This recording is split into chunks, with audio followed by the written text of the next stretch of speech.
Condamnés au mois de juin à 6 mois d'emprisonnement avec sursis, Teiki et sa compagne ont vu leur peine annulée en partie par la Cour d'appel de Papeete.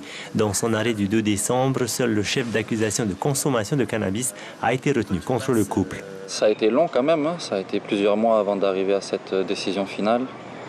C'était pas mal dur, mais on a bien tenu le coup, on n'a jamais voulu lâcher. Le combat est noble, on le sait.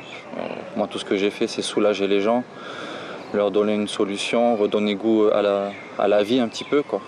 Une décision de justice qui vient conforter les actions de l'association Tahiti Herb Culture. Pour son président Karl, c'est une victoire, mais le combat est loin d'être gagné. Aujourd'hui, concrètement, est-ce qu'un masseur peut utiliser de l'huile de cannabis pour faire son travail? Alors hélas non, puisque justement cette décision de justice n'est pas à portée générale.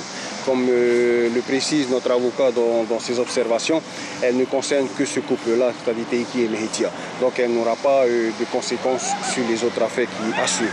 Mais quand même, c'est une victoire et pourtant, justement, on peut en prendre exemple pour faire justement valoir cette jurisprudence. Hein.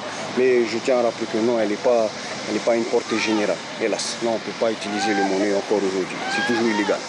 Aujourd'hui, Karl se tourne vers le législateur. L'association THC prévoit une mobilisation le jeudi 23 décembre devant l'Assemblée.